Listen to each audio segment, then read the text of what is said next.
बिस्मिल्लाहिर्रहमानिर्रहीम। अस्सलामु अलैकुम वरहमतुल्लाहि वबरकातुहू।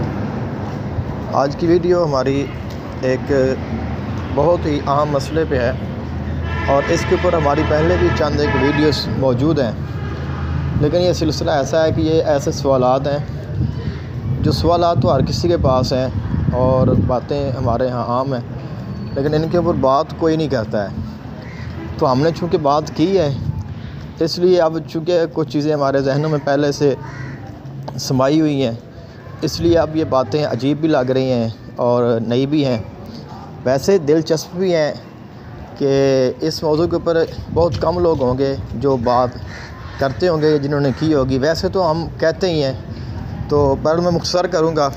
एक कमेंट है हमारे एक वीडियो जो हमने बिल्कुल न्यू अपलोड की है, उसके ऊपर आया है, अगर तावीज़ पर असर नहीं होता तो हमारे ऊपर तो आते हैं सूतक के असरात।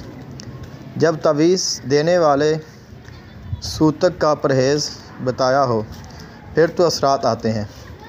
मैं एक दिन अचानक एक घर गई, मुझे नहीं पता था कि उनके घर सूतक है।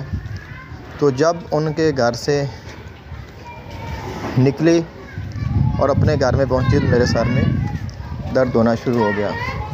मुख्तसर मैंने इसको किया है। तो बिल्कुल ये बात ठीक है। पहली बात कि तावीज़ के ऊपर असर नहीं होता है तो हमारे ऊपर होता है। मैंने बिल्कुल ये नहीं कहा है कि तावीज़ के ऊपर असर होता ही नहीं है, ये नहीं कहा। हमारी वीडियो में चूँकि हमने मुख्तलिफ़ पॉइंट्स बना के बात की है ना, इसलिए फिर हम एक पॉइंट पे जहन हमारा रुक जाता है, पूरी बात को हम पूरी तवज्जो से सुनते नहीं हैं। फिर दूसरा ये होता है कि मेरी वीडियो में बातें बहुत ज़्यादा होती हैं, इसलिए फिर एक को सुनते हैं, दूसरी जहन से निकल जाती है, फिर आगे नई आ जाती है। तो फिर हम हर चीज़ को अपने ज़ाविये पे देखते हैं। बाकी उन्होंने लिखा एंड पे, आप जो वीडियो बनाई है मुझे पसंद नहीं आई, जो पूछा था उसका जवाब नहीं मिला। तो देखें, पहली बात तो ये है कि उम्मीद है कि आपको ये वीडियो भी पसंद आएगी, जो मैं बाद में बनाऊंगा वो भी पसंद आएंगे। दूसरी बात ये कि अगर आपको बात पसंद ना आए लेकिन बात सच्ची हो तो मुझे आपकी पसंद या नापसंद से कोई फ़र्क भी नहीं पड़ेगा, क्योंकि हमारा काम है आपको सच बताना। तो अगर हम ही सच नहीं बताएंगे फिर आपको फिर सच कौन बताएगा। बात दफ़ा ये होता है कि पहले हमें वो चीज़ अजीब लग रही होती है, लेकिन जब हम उसके ऊपर तहक़ीक़ करते हैं या पूरा नॉलेज हमारे पास आ जाता है, फिर वही बात हम कहते हैं कि नहीं यार ये बात ठीक थी। तो इसलिए आपने खुलकर इजहार किया है तो मुझे इस बात की खुशी हुई है, क्योंकि कुछ लोग हैं कि जो हमें नापसंद करते हैं लेकिन वो हमें बताते नहीं हैं, तो फिर हमें पता भी नहीं होता कि ये हमें नापसंद क्यों करते हैं। तो इसलिए आपने हमारी वीडियो के बारे में कहा है, हमारे बारे में तो नहीं कहा, तो ये भी आपकी शफ़क़त है। बहरहाल जी, आपका मैं जवाब अब देता हूँ। वो ये है, मैंने इस चीज़ के ऊपर ख़ुद अपने ज़ाती मुशाहिदात की बिना पे मैंने तहक़ीक़ की है। मैंने अल्हम्दुलिल्लाह एक मस्जिद में इमामत करवाता हूँ और मैंने कोई लातदाद लोगों को गुस्ल दे चुका हूँ, ठीक है ना। इसके अलावा लातदाद बच्चों के कानों में अज़ान, अल्हम्दुलिल्लाह मेरे पास भी 4 बच्चे हैं, तो हमारे घर में भी ये सारे मामलात हुए हैं, हमारे घर में ये सब कुछ हुआ है, हमने देखा है, एक एक चीज़ को मैंने ख़ुद देखा है। इसमें कोई शक नहीं है कि चीज़ें भी उस घर में आती हैं, उस घर का माहौल भी अजीब होता है, उस घर में रूहानियत भी होती है, उसमें चीज़ें भी आती हैं। इसीलिए हम जब बच्चा कहते हैं कि चिल्ले में हो तो हम उसको अकेला नहीं छोड़ते हैं, हम उसके पास कोई ना कोई शख्स ज़रूर छोड़ते हैं। उसके बाद हम उसके पास लोहे की छुरी वगैरह भी रखते हैं, कुछ लोग माचिस भी रखते हैं और बहुत सारे दीगर परहेज़ हैं जो किए जाते हैं और जिनका फ़ायदा भी होता है। अकेला बच्चा छोड़ें तो वो बीमार हो जाता है, और इसकी मेरे अपने पास बहुत सारी मिसालें हैं। मेरी अपनी बहन जो मुझसे छोटी थी, तो वो जब पैदा हुई तो वो बिल्कुल ठीक थी, लेकिन वो चिले में थी। तो हमारे यहाँ चूँकि मेरे वालिदैन गांव में रहते थे, मेहनत मजदूरी करते थे, काम काज, तो घर वालों की तरफ से प्रेशर था और हमारे यहाँ ये रिवाज था मर्दों ने भी काम करना है और औरतों ने भी काम करना है। तो गंदम की कटाई का फसल था, तो वालिद मोहतरम ने कहा कि अगर आप जाएंगी तो मैं भी जाऊंगा, नहीं तो फिर मैंने भी नहीं जाना। दादी दादा उस वक्त जवान थे, उनका भी प्रेशर था कि ये काम नहीं करते हैं। वालिद साहब इस चीज़ को समझते नहीं थे, तो वो उनको साथ ले गए 6 महीना।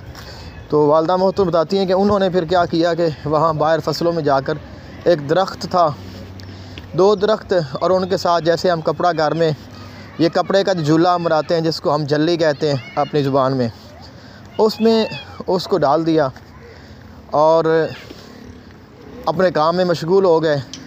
तो वो वहीं कोई साया था या वही चीज़ें थी, तो वो उस लड़की मेरी बहन को लग गई और वो मेरी बहन हमेशा हमेशा के लिए माज़ूर हो गई। तकरीबन 7-8 साल या 10 साल मुझे नहीं पता, लेकिन मेरे सामने ही वो फौत हुई। इतना अरसा तक वो बीमार रही, चारपाई पड़ रही, ना वो बोली, ना उसने कलाम किया, ना उसके हाथ पाँव ठीक हुए, और ऐसे माजूरी की हालत में ही आखिर में भी उसको एक दम किया हुआ कहीं का पानी उन्होंने पिलाया। उन्होंने कहा था कि ये पानी पिला दें, बचना है तो बच जाएगी, मरना है तो मर जाएगी। तो वो हमारे जो नानी लोग हैं उन्होंने वो पानी उनको पिलाया था, हमारे इल्म में नहीं था, और वो फौत हो गई। तो इससे बड़ी मैं आपको मिसाल क्या दे सकता हूँ इन चीज़ों के बारे में। और इसके अलावा एक शख्स था, वो फौत हो गया, मुझे उन्होंने कहा कि आप गुस्ल देने के लिए आएँ। तो मैं गया, उसको गुस्ल दिया। गुस्ल देने के बाद जब मैं वापस आया तो मेरा पूरा जिस्म जकड़ना शुरू हो गया, यहाँ तक कि काफ़ी सारा उसका मेरे ऊपर जो बदन पड़ा, तबीयत ख़राब हुई। तो यहाँ तक कि मैंने हमारे पास एक सैयद साहब से फिर उनके पास गया और मैंने जाकर उनसे दम करवाया। दम करवाने के बाद फिर जब मैं उनके जो पीछे वाले हैं उनसे मिला, तो उसके बेटे ने मुझे बताया कि मेरा जो अब्बू है इसके ऊपर बहुत सारी चीज़ें थी, इसके पास असरात थे। वैसे तो वो माजूरी की हालत में फ़ौत हुए थे, लेकिन वो कहते थे कि उनके पास बहुत सारी चीज़ें, अस्मा, वज़ाइफ वगैरह थे, लेकिन उन्होंने किसी को बताया नहीं था। मुझे भी नहीं पता था, तो हमने गुस्ल दिया, वो सारे असरात मुझ पे आ गए।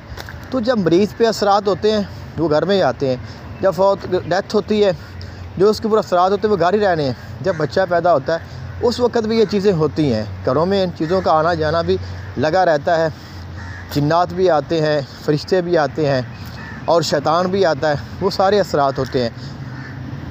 और हम अगर इस चीज़ को लेकर बैठ जाएं तो इसका कोई फ़ायदा नहीं है। हमें इस चीज़ से निकलना है। और फिर इसकी वजह क्या है कि हमारे ऊपर ये असरात, देखें हर वक्त तो असरात नहीं रहते हैं, लेकिन आपने कभी देखा हो तारीख़ में, आपकी ज़िंदगी में, कि कभी किसी ने विलादत या वफ़ात के बाद अपने घर में बाकायदा घर में रूहानियत के लिए, घर से असरात ख़त्म करने के लिए कोई अमल किया हो, कोई पढ़ाई की हो, कुछ किया हो, घर को धोया ही हो?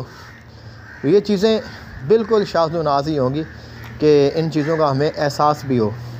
तो इसलिए फिर वो असरात मौजूद रहते हैं। जब हम वहाँ पे जाते हैं तो फिर वो जो असरात बद हैं जिनका मैंने अपनी पिछली वीडियो में भी जिक्र किया है, वो वहाँ पे मौजूद होते हैं। बजाते खुद ना तो माँ का कोई मसला होता है, ना उस बच्चे का कोई इशू होता है, ना मरने वाले का इशू होता है, ना उसके घर वालों का। वो उन चीज़ों का एक कह लें कि एक माहौल, जो फ़िज़ा है वो आलूदा हो चुकी होती है। तो जो बंदा इस तबीयत का, रूहानियत वाला, जिसके ऊपर तावीज़ात हो या जिसके ऊपर असरात हो या जिसने तावीज़ पहना हो, वो वहाँ जाता है तो फिर उसके ऊपर वो चीज़ असरअंदाज हो जाती है, जिसकी वजह से हमें उसकी अलामात भी मिलती हैं। और मैंने ये भी कहा था कि हम इसके ऊपर बात करेंगे जब हमें मौका मिलेगा, कि बाद दफ़ा ये मशहूर है कि लोग जब आते हैं तो वो कहते हैं किसी ने तावीज़ पहना हुआ था तो वो आई तो बच्चा बीमार हो गया, बच्चा फ़ौत भी बाद दफ़ा हमने ख़ुद देखा है कि बच्चे फ़ौत हो जाते हैं। औरतें आती हैं, वो बस चक्कर लगाती हैं, वापस जाती है, बच्चा फ़ौत हो जाता है। अल्हम्दुलिल्लाह ज़िंदगी ने बहुत कुछ सिखाया है, लेकिन तावीज़ क्यों ख़राब होता है? तावीज़ ने क्यों नहीं ख़राब नहीं होना? मैंने ये भी कहा था कि तावीज़ की तासीर ख़त्म हो जाती है, उसका असर कम हो जाता है। क्यों? क्योंकि वो फ़िज़ा अच्छी नहीं होती, वो साफ़ नहीं होती, रूहानियत कम पड़ जाती है। तो दूसरी बात यह, जो तावीज़ जो देने वाले हैं वो एहतियाती तौर पे बताते हैं, वगरना इससे तावीज़ ख़राब नहीं होता है। लेकिन जब वो कह देते हैं तो चूँकि तावीज़ वो दे रहे हैं, तावीज़ देने वाला जैसे कहेगा हमें वैसे अमल करना ज़रूरी है। अगर हम ऐसे अमल नहीं करेंगे तो उसका असर वैसे ही ख़त्म हो जाएगा, क्योंकि जो उसने कह दिया वो तावीज़ वैसे ही चलेगा, क्योंकि वो उसकी प्रॉपर्टी है, उसकी रूहानियत है। दूसरा, मेरा अपना अल्हम्दुलिल्लाह इस बारे में वसी तजर्बा है। हम 40 दिन तक जब बच्चा पैदा होता है उसके बाद मैंने कभी किसी को तावीज़ बना के नहीं दिया। ठीक है, कोई मरीज़ आता है तो मैं उसको कहता हूँ अगर आपने उधर जाना है तो आप उसके तावीज़ उतार के जाएं, वापस आएँ, गुस्ल करें, तावीज़ पहन लें। लेकिन मैंने कभी ताकीद नहीं की कि आपने जाना ही नहीं है, चले जाएंगे तो तावीज़ ख़राब हो जाएगा। ऐसा कुछ भी नहीं हुआ, ना कभी ऐसा होता है, ना इस तरह से तावीज़ात के असरात ख़त्म होते हैं। लेकिन बहुत सारे लोग फिर भी आते जाते हैं, वो कहते हैं कि जी हम वहाँ पे गए थे तो हमारे तावीज़ का असर ख़त्म हो गया, तो मैं फिर उनको नया तावीज़ बना कर भी दे देता हूँ। लेकिन बहुत सारे ऐसे लोग भी हैं जिनको मैंने फुली इजाज़त दी हुई है कि आप जहाँ मर्ज़ी जाएँ, जहाँ विलादत जाएँ, जहाँ वफ़ात जाएँ, कब्रिस्तान में जाएँ, जहाँ भी जाएंगे आपको कुछ नहीं होगा और उनको कुछ नहीं होता है। अब मेरे जैसे बंदे को आप देखें कि हम तो हर लिहाज से अपने आप को मुकम्मल करने की कोशिश करते हैं ना, अपने जो सुनने वाले हैं, चाहने वाले हैं, उनको हम हर तरह से गाइड करते हैं ताकि उनके पास मुकम्मल नॉलेज आए। ये नहीं है कि एक बात बता जी सूतक के असरात ज़्यादा आप उधर नहीं जाना है, हमने उसका हल बताया है, उसकी वजह बनाई है, उसके असबाब बताए हैं, उसकी आगे हमने तकसीम की है। तो इसलिए आपसे मेरी गुजारिश है कि आप मेरी बात को समझें। इंशाल्लाह मुझे उम्मीद है कि मेरी ये वॉइस भी आपको अच्छी लगेगी। इंशाल्लाह मज़ीद भी अगर कोई बात हो आप ज़रूर कहें, इंशाल्लाह मैं कोशिश करूँगा कि आपको उसका जवाब दिया जाए। जज़ाकल्लाहु खैरन। अस्सलामु अलैकुम वरहमतुल्लाहि वबरकातुहू। अस्सलामु अलैकुम वरहमतुल्लाहि वबरकातुहू। ये आखिरी बात है जो मेरी रिकॉर्डिंग में रह गई थी। मैं सफ़र में था, मैंने वॉइस रिकॉर्डिंग की। ये भी अब मैं सफ़र में रिकॉर्डिंग कर रहा हूँ, लेकिन ये इमरजेंसी में कर रहा हूँ क्योंकि टाइम नहीं होता मेरे पास। तो ये जो आमिलीन कहते हैं ना जी कि ये तावीज़ तुम पहन लो, तुमने कब्रिस्तान नहीं जाना, तुमने सूतक वाले घर नहीं जाना, जहाँ पैदाइश हुई हो या वफ़ात हुई नहीं जाना, उसकी वजह क्या है? मैं ये कहता हूँ, मेरा ये दावा है कि वो मरीज़ मुकम्मल तौर पर सेहतयाब नहीं होता जिसकी वजह से वो कहते हैं आपने उधर नहीं जाना। एक बंदा बीमार है, बीमारी के लिए परहेज़ है, बीमार के लिए परहेज़ है, तंदुरुस्त के लिए कोई परहेज़ नहीं है। इसलिए अगर आप रूहानी तौर पर ठीक हैं तो कोई परहेज़ नहीं है।